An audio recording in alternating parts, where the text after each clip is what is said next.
एक गांव में एक जाट रहता था। उस जाट के पास अच्छी खासी ज़मीन थी और उसमें वो बराई करता था। बराई मतलब गन्ने की खेती करता था और गन्ने की खेती से गुड़ बनाता था। उस गुड़ को वो बाज़ार में बेचने जाता। तो जो जाट का लड़का था ना, वो बड़ा सीधा साधा था लड़का उसका, है ना। तो जाट का लड़का बड़ा सीधा साधा। अब वो क्या करे कि एक गुड़ बनाए और बेचे। एक दिन कहने लगा, ऐसा करूं सेठानी, मैं ऐसा करूं शहर में जाकर बेच देता हूं, शहर में जाकर अपना गुड़ बेच देता हूं। तो उसने पूरी गाड़ी भरी गुड़ की और चल दिया शहर में। बोले लड़के को ले जा। बोले लड़का अपना बहुत सीधा है, तो ये क्या करेगा, मैं ही बेच के आ जाऊंगा। तो बनिया वो जाट चला, है ना। फिर जब वो जा रहा था, शहर पहुंचा, तो उसने देखा कि ये है ना बनिया ताक में ही बैठा था। बनिया खरीदने आया था, उसका काम था व्यापार करना। बोले क्यों, ये कितने में दी? बोले क्या कितने में दी? अरे बोले ये तुमने गाड़ी कितने में दी, गुड़ की गाड़ी कितने में दी? तो बोले सेठ जी पूरी गाड़ी? बोले हाँ। तो बोले 500 में दी। तो सेठ कहने लगा ठीक है, ऐसा करो, एक शर्त है। बोले क्या शर्त है? बोले मेरे घर तक ये गाड़ी लेके चलनी पड़ेगी तुम्हें। तैयार हो गया, कहने लगा ठीक है। अब जैसे ही वो लेके गया गाड़ी, तो बोल दरवाजे पर गया तो बोले सेठ जी गाड़ी खाली कर लो। जाट ने कहा सेठ जी गाड़ी खाली कर लो। तो बनिया कहने लगा अरे काय की गाड़ी खाली कर लो, मैंने पूछा था गाड़ी कितने की, तुमने कहा 500 में। उसने बहुत कहा कि सेठ जी गाड़ी खाली करो। बोले चुपचाप गाड़ी खाली तू कर, गाड़ी खाली भी तू ही करेगा और गाड़ी कहीं लेके नहीं जाएगा, गाड़ी समेत खरीदा है मैंने गुड़। और उसके कपड़े लत्ते भी फाड़ दिए सेठ जी ने। अब सेठ जी को जब इस हाल में आता देखा तो लड़का और पत्नी बड़े दुख हुए। उनसे लड़के ने पूछा कि पिताजी क्या हुआ? तो पिताजी ने सारा हाल जो बनिए ने किया था वो सारा हाल कह सुनाया। तो जाट का लड़का कहने लगा, समंदर नाम था उसका, कि ले पिताजी अब की बार मैं जाऊंगा। बोले तू जाएगा? बोले हाँ इस बार मैं जाऊंगा और अपनी गाड़ी लेकर आऊँगा। बोले बेटा वो बहुत चालाक है, तू मत जा। फिर भी उसने कहा माँ गाड़ी तैयार करो। माँ बेटे ने गाड़ी तैयार की और बेटा चला। तो पिताजी ने बता ही दिया था कि वो बनिया का लड़का कहाँ मिलेगा। तो ठीक जगह पर वो मिला। तो जैसे ही उसने देखा लड़के ने, उसको तो वो समझ गया यही बनिया है, लेकिन लड़के को, बनिया को पता नहीं था कि ये उसका ही लड़का है।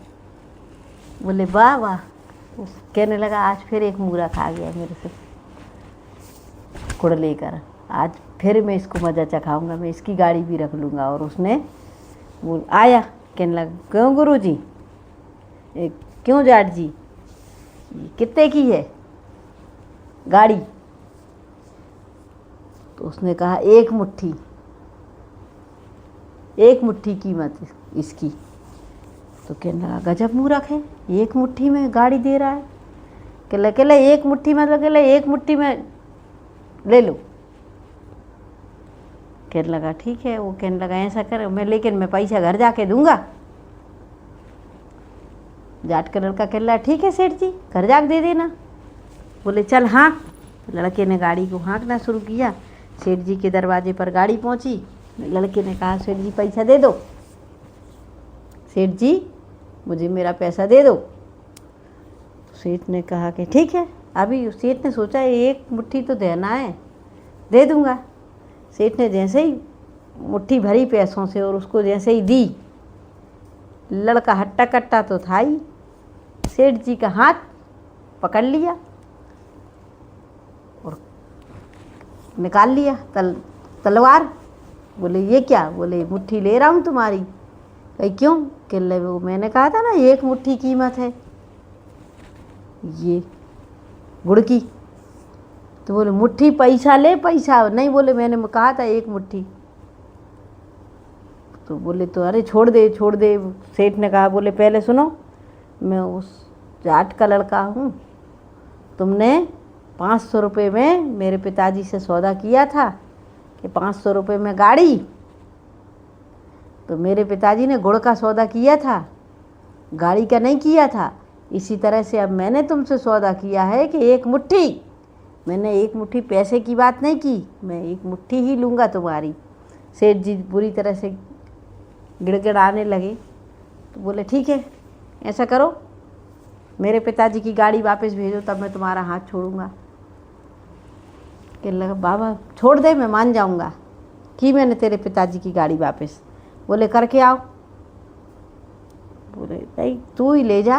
बोले ठीक है ले जाऊँ, लेकिन एक बात और है, तुम मुझे नौकरी पे रखोगे और अगर निकालोगे तो निकाल नहीं सकोगे मुझे नौकरी से, मैं नौकरी ही करूँगा। तो बोले कि ठीक है। वो गाड़ी रखने गया, गाड़ी दे आया, पैसे तो पहुँच ही गए थे पहले तो, है ना। गाड़ी लेके गया, जाट बड़ा खुश हुआ कि हमारा लड़का चलो इतना अच्छा समझदार है कि उस सेठ से ये गाड़ी वापस ले आया। तो फिर आगे क्या हुआ दोस्तों, हमारा ये बंद हो गया क्या, तो आगे लड़का वापस आ गया। अब सेठ जी कहने लगे क्या करें, कहने लगे काम कर, जा खेत पे ये ले जा, लकड़ी काट के लाना है खेत पे से। लड़का सुबह ही चला, दिन भर बढ़िया खेत पे गया, दिन भर पेड़ के नीचे आराम से सोया।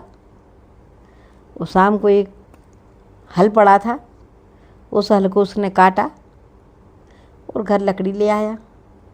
बोले सेठ जी लकड़ी ले आया, कैसी, कह ले अच्छी सूखी लकड़ी है। सेठानी खुश कि लड़का तो बहुत अच्छी लकड़ी लेकर आया। और जब खाने की बारी आई ना, तो सेठ जी ने उसे खाने को नहीं दिया। बोले सेठ जी भोजन, के ले जाओ 1 मुट्ठी भात दे दो। लड़के को 1 मुट्ठी भात दे दिया गया। अब लड़का 1 मुट्ठी, इतना बड़ा जबर शरीर जवान, 1 मुट्ठी भात से क्या हो रहा है। लड़के ने खाया, जाके सोया, लड़के को नींद नहीं आ रही। तो फिर लड़का इधर उधर देखने लगा, तो उसने देखा, 1 दिन देखा, 2 दिन देखा, और क्या देखा कि पीछे सार थी जो गाय ढोर बंधने की। तो उसमें सेठ जी क्या करता, उस बछड़े को खोलता और गाय के पास लाता और बिना बछड़े को दूध पिलाए उसको जाकर बांध देता और सारा दूध निकाल लेता। तो वो देख रहा था, 2 दिन देखा, उसने ये कहा कि इतना बेकार है ये, अपनी गाय के बछड़े को भी सारा दूध निकाल रहा है, बछड़े को 1 बूंद भी नहीं मिल रहा है। बोले ठीक है मैं देखता हूँ। लड़का उठा रात में और चुपचाप से सार में गया, उसने बछड़े की कानी खोल दी, है ना। बछड़ा जाकर वहाँ से चिपका और दूध पीने लगा। बछड़े ने भरपेट दूध पिया। अब चूँकि गाय को दूध उतरने लगा था, तो एक तरफ बछड़ा दूध पी रहा और एक तरफ ये पी रहा। मस्त हो गया, पेट भर गया, आके खूब सोया। सुबह उठा, ऐसे 2 महीने हो गए। अब सेठ ये कह रहा है कि 1 मुट्ठी चावल में ये लड़का इतना हष्ट पुष्ट कैसे हो रहा है। और दूसरे दिन जब वो गाय को दूध लगाने जाए तो गाय दूध ना दे, मारे लात, क्योंकि गाय बछड़ा तो पेट भरा है, ना बछड़ा पिए और ना गाय दूध दे। बोले कि ये लड़का इतना हष्ट पुष्ट कैसे हो रहा है। लेकिन सेठ जी ने शर्त के मुताबिक उस लड़के को निकाल नहीं सका, निकाल भी नहीं सकता था और नहीं निकाला। अब सेठ जी कहने लगे, सेठानी गई मायके, तो सेठ जी बोले कि क्यों रे समंदर, तेरी से मालकिन को ले आए। तो समंदर कहने लगा हाँ मालिक ले आओ। बोले तू चलेगा साथ, तो कहने लगा मालिक चलूँगा मैं। और सेठ इतना कंजूस कि उसने एक ही घोड़ी निकाली। कहला सुन, तू पैदल चलेगा और मैं घोड़ा पे चलूँगा। वो कहने लगा हाओ सेठ जी चलो, मैं पैदल चल रहा हूँ, तुम घोड़ा पे चलो। अब ये चूँकि पैदल था तो ये बहुत धीरे धीरे चल रहा। अब सेठ जी, गर्मी के बहुत दिन थे, यही अप्रैल मई का जो महीना, सेठ जी पसीने पसीने घोड़े पर बैठ कर भी, और ये घोड़े की छाया में धीरे धीरे चला जा रहा। कहले क्यों ऐसे क्यों चल रहा? बोले सेठ जी तुम घोड़ा पे हो, तुम दौड़ जाओ ना, तुम पहुँचो, मैं आ रहा हूँ। अब सेठ जी कहने छोड़ के भी नहीं जा सकते। बोले ठीक है। शाम हो गई तो सेठ जी कहने लगे ऐसा करते हैं, रुकते हैं, थोड़ा आराम कर लेते हैं। कहला हाओ सेठ जी कर लो आराम। कहला तू जगना बेटा, मेरे को देखना, मेरा सामान देखना और मुझे देखना, मैं आराम कर लूँ। जाट का बेटा कहने लगा कर लो गुरुजी कर लो। कभी वो गुरुजी भी कहता था, कभी सेठ जी भी कहता था कर लो। बोले मैं तो तुम्हारा शागिर्द ही हूँ। सेठ जी जैसे ही सोए, उसने थोड़ी देर बाद देखा कि वहाँ से ऊँटों वाले चरे आ रहे हैं, है ना। तो ये गया, उनसे बात करी और ये कहा कि हमारे यहाँ एक बंडा घोड़ा है, तुम ले लो। कहले बंडा को कहले बहुत तेज़ भागता है। तो कहले कितने में? कहला अरे जितने में तुम्हें चाहिए उतने में ले लो, मेरी तरफ से कोई वो नहीं है। उसने घोड़ा वो 50 रुपये में बेच दिया। उस समय की बात है जब 50 रुपये बहुत होते थे, लेकिन बेचने के पहले जाट के लड़के ने उस घोड़े की पूँछ काट ली और घोड़ा बेच दिया, पैसे अपने अंटी में रख लिए और उसको पूँछ को एक चूहे के बिल में फंसा दिया। अब वो सेठ जी जैसे ही उठे तो उन्होंने देखा कि ये एक ज़मीन के अंदर से कुछ पूँछ टाइप की कोशिश कर रहा है खींचने की। कहला क्यों रे, मेरा घोड़ा कहाँ गया? बोले सेठ जी ये मत पूछो। कहाँ गया? बोले ये मत पूछो। तो बोले बताता है कि नहीं? बोले सेठ जी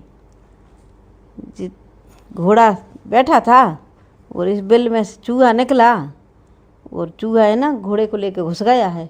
अब देखो मैं बड़ी मुश्किल से पूँछ पकड़ के, पूँछ इतना ही खींच पाया हूँ उसको कि इतनी पूँछ ही खींच पाया हूँ, बड़ी मुश्किल से खींच पाऊँ, देखो ताकत लगा रहा हूँ। अब वो ताकत नहीं लगा रहा था, वो तो पकड़ के केवल एक्टिंग कर रहा था ताकत लगाने की। सेठ जी के लिए हट जा, मैं खींचने दे, मैं खींचूँगा। सेठ जी ने जैसे ही जोर लगाया, बहुत ज़ोर से, पूँछ सेठ जी के हाथ में आ गई। अब ये चिल्लाने लगा जाट का लड़का, अरे अरे ये क्या किया तुमने, घोड़े को ज़मीन के अंदर दबा दिया, घोड़ा तो भाग जाएगा, पूँछ से पकड़ा, कम से कम घोड़ा यहीं तो था, बिल में यहीं तो था कम से कम, अब तुमने पूँछ ही उखाड़ ली उसकी। अब बोले भाग गया ज़मीन के अंदर से। तो सेठ जी कह रहे अब क्या हुए? बोले चलो पैदल पैदल चलते हैं। अब सेठ जी को ये जाट मंदई मंद हंसता आ रहा है समंदर के, बढ़िया साले मेरे को पैदल चला रहा था, अब तू ही पैदल चल। अब जी चलते चलते चलते कई दिन हो गए रात हो जाए, वहाँ सो जाएं दोनों ही, वो फिर चलने लगे सेठ जी के हाल बेहाल, है ना। तो सेठ जब गांव आया, सेठ जी का गांव आने लगा, तो उन्होंने कहा क्यों रे समंदर? बोले हाँ सेठ जी। बोले जा मेरी ससुराल में खबर दिया कि हम आ रहे हैं लेने मालकिन को तुम्हारी, तो तैयारी कर दो और हमारे लिए बढ़िया बढ़िया भोजन पकवान तैयार करो। बोले ऐसा कर, मैं आराम कर लेता हूँ, तू जाके किया। तो कहने लगा हाँ ठीक है, आप आराम करो, हम जाके किया रहे। सेठ जी ने गांव के बाहर डेरा जमाया। वो बोले कपड़े वपड़े ले आना।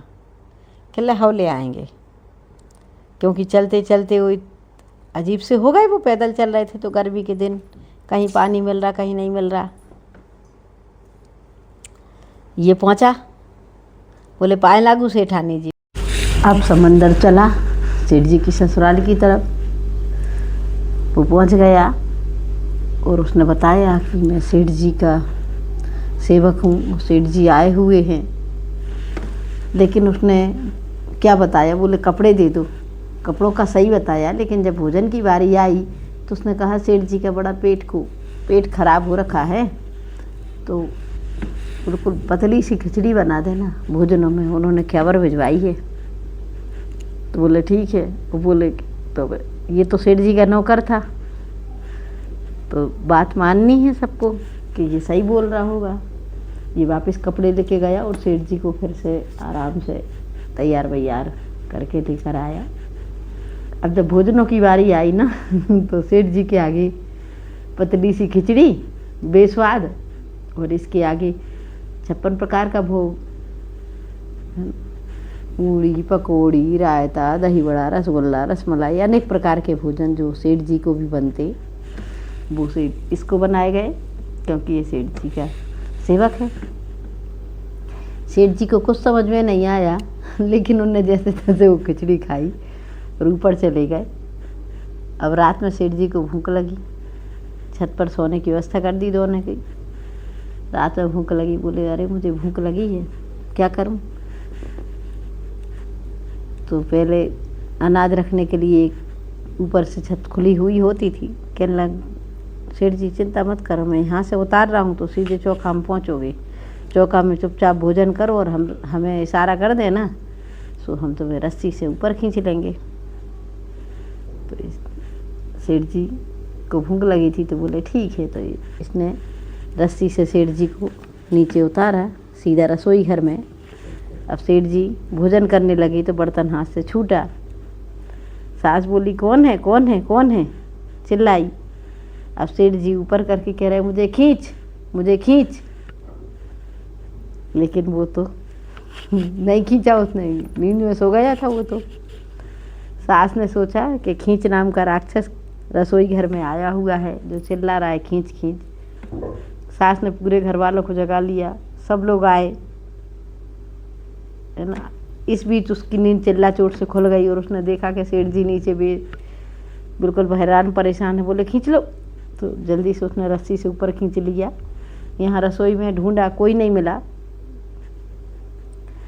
जैसे तैसे सेठ जी को ऊपर खींचा गया। तो सेठ और इस तरह से जाट ने अपनी बुद्धि से अपनी बुद्धिमानी से सेठ जी को मजा चखा दिया और ये भी बता दिया कि किसी के साथ भी अगर बुरा करो तो तुम्हारे साथ भी बुरा ही होगा, है ना। तो ये छोटी सी थी कहानी, आप लोगों को कैसी लगी कमेंट के माध्यम से ज़रूर बताइएगा और मेरी कोशिश के बारे में तो बता ही दीजिएगा। राधे राधे।